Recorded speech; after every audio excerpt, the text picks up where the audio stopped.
Oh, no. Just felt, my friends. You know, the good thing about it is the felt, it's really soft. Looks like they've got about 12 Tundras here. Let's go have a peek. Here's a white one. And that's about as plain Jane as you're gonna get. Look at the look at the plastic on that thing. Just black plastic. I don't see a sticker on this though. There's a little shot of the interior and the frame, and compare this to those GMs. I mean, look at that. It does hang down quite a bit, but it doesn't look too bad under here. Pretty clean. What bugs me is, look at that. You got your transfer case, you got this massive muffler. I mean, everything is freaking wide open down here, and there's really nothing protecting any of it. You get your front diff. I mean, this is, you know, this is like felt. I mean, it's not even plastic, it's just like a felt. I could scratch this stuff off, it seems like. Call me crazy. I feel like everything's being made cheaper and sold for twice as much. And then you got your intercooler back there, massive radiator, and then you got another intercooler over here. How long before people start dinging all these things and having problems with the coolant systems in them? This is the iForce Max, $70,000 for a Tundra Limited. Once again, you know, this is the TRD, right? So the TRD has that plate, and that's, to me, I don't think it needs to say TRD or look that cool, but why wouldn't they put something similar on the other trucks? I mean, they cost so much. This looks much better underneath. At least your diff and your engine and everything, your oil pan are protected. So here's a blue SR5 and 54. That's probably the cheapest I've seen. So here's what I'm talking about on the SR5. I mean, you'd have to change this. This is just that felt, the same crap that's in the fender wells and same crap that's on the Tacoma. You can see there's the diff, and yeah, just open. But I mean, I'm crazy, right? Is anybody going to use these for anything other than pavement use? There's a nice white TRD. It's SR5 Crew Max with the TRD, 57,000. This is probably as close as I would get to buying a Tundra is right here. I do like the TRD. I had a 2017 and I paid 36,000 out the door, but times have changed. These are gonna be up a little more in price, another TRD. I actually like that at least they're trimming out some of these SR5s with the TRD. This is a limited, so limited's gonna be a little more, a lot more, 70. The capstone, of course, capstone, $81,000. And stuff to go wrong. This, now check this out. This is a capstone with a felt piece of crap thing underneath, and differentials exposed, everything's exposed. You're telling me on a capstone for $83,000 Toyota, you can't put something to protect that crap underneath because it's a pavement queen? Come on, Toyota. You can do better. Tundra HV, $71,000. This has got the little beefier suspension setup than what you saw on all the rest of them. Everything is still quite open. You'd really need to get this TRD though. That's the only way to do it. So this HV, look at that.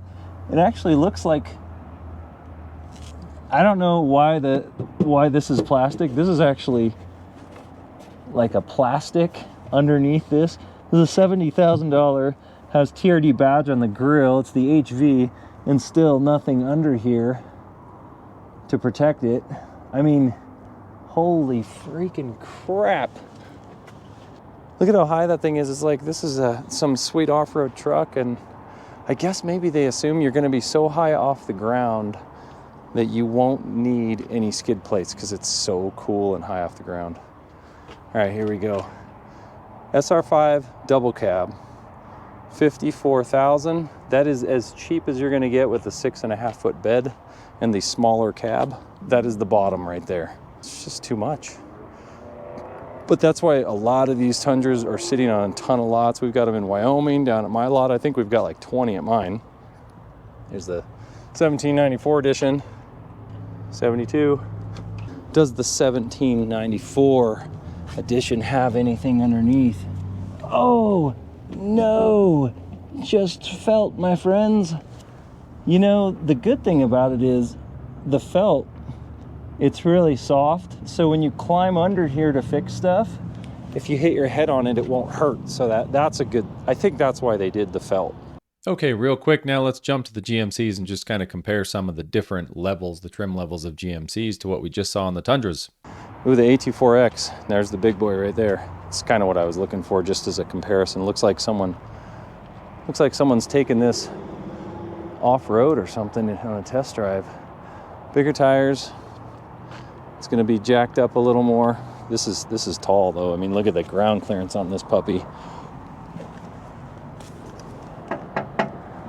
Metal. Got the Multimatic. Nice angle on the, you know, really good angle on the CVs too. It's not like you're way up in the air and then tweaking those CVs with a bad angle, so that you're not gonna have, you know, obviously from the factory, you're not gonna have these big problems with CV joints wearing out when you take some of these cars and lift them aftermarket. This one is 83. Look under the back. Nice and tight here with the exhaust. I love how they did that. Look at that. Boom. I mean, that is how you do off-road exhaust, folks. It's not that hard. If GM can do it, anybody could do it, right? I'm getting tired of these other brands not knowing how to tuck exhaust up for an off-road vehicle. You know, even if you're just on a ranch or something, it makes a huge difference. Another Duramax. That one is 63 for the SLE Duramax cloth. I think this is the SLE. So again, you're not gonna have, it's kind of like not a lot of ground clearance under these regular SLEs, but even GM is putting, it's a plastic little thing here in the front and then metal underneath the engine. So still better than some of the other brands, but not like what we just saw over there with the AT4X. There's a shot of the rear. There's the frame. Hopefully this will come out a little bit. Everything's tucked up still pretty good. You know, even on these regular 1500s and the SLEs, you got your exhaust here and it's not hanging down. So I like to see that in any truck. You just have a clean rear end. You can go four-wheeling, you can drag it on the ranch or wherever and not have to worry about damaging things. So folks, this is why the Toyota Tundra wins the Pavement Queen Award for half tons in 2024.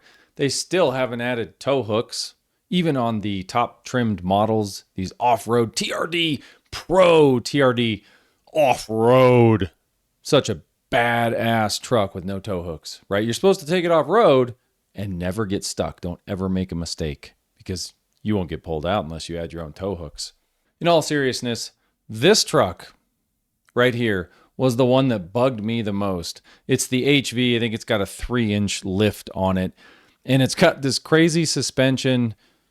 It's all jacked up. Looks like the thing could go anywhere. And then you look underneath and it's just astounding to me how open this truck is. If you went off-road and hit any rocks, anything with it, you're going to end up dinging something up or tweaking something on the bottom.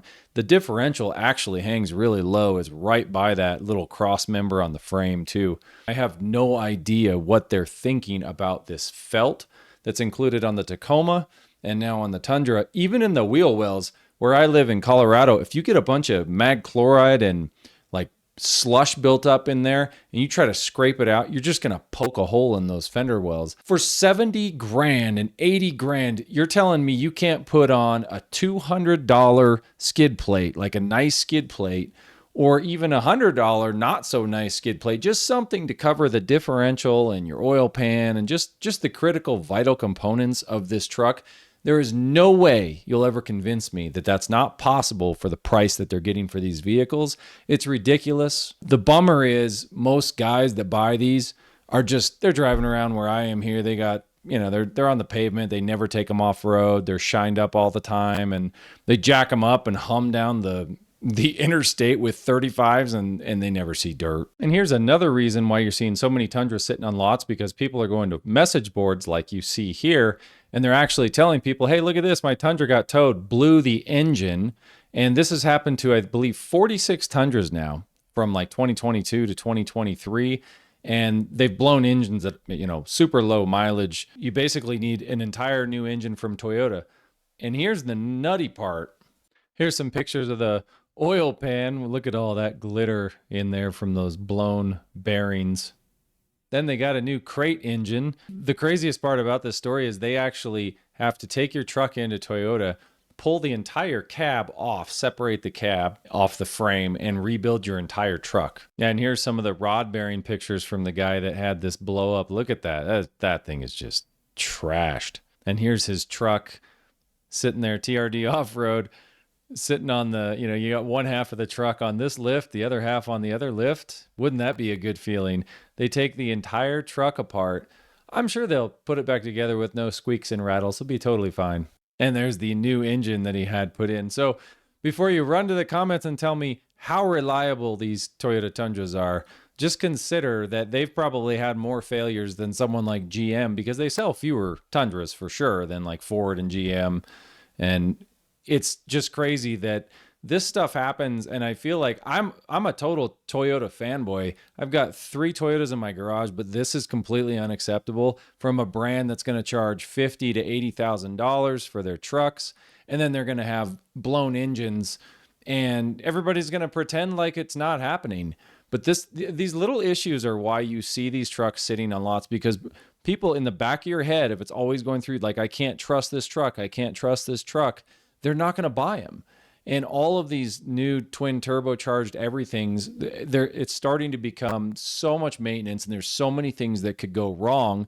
Or how about the coolant systems? I think they've got 3 separate systems on this truck if you've got the hybrid, because you got to have your separate cooling system for your turbos and your intercoolers. There's just too much tech. It's getting completely out of hand. Do you think I'm just overblowing these issues? I've seen time and time again all these Toyota owners, the Tundra owners, in the past year or so getting rid of their Tundras. They're selling them after a year of ownership. A lot of YouTubers, and they just don't like them. They say that they rattle, they're squeaky, they don't feel like they were built right. There's so many issues just beyond these issues that I'm talking about in this video. And it's just proof when Toyota isn't willing to even put $100 or $200 skid plate on a $70,000 truck. It tells me they're headed in the wrong direction fast. The new Tacoma, I feel it's the same way. It's got that felt crap skid plate underneath, or lack of skid plate. They're just going cheap on everything, and it's going to bite them. They're going to lose loyal fans like me, and I'm not going to buy one of these new vehicles. I actually like the look of the new Tundra. Not even going to consider it now after all of these issues I've been seeing that others have. So let me know what you think in the comments. You spend this much money on a vehicle, you should not be excusing the problems. Toyota, do better. And I think everybody needs to do this. Just hold them to a different standard. They set the standard that they want everybody to hold them to, and they're not keeping it.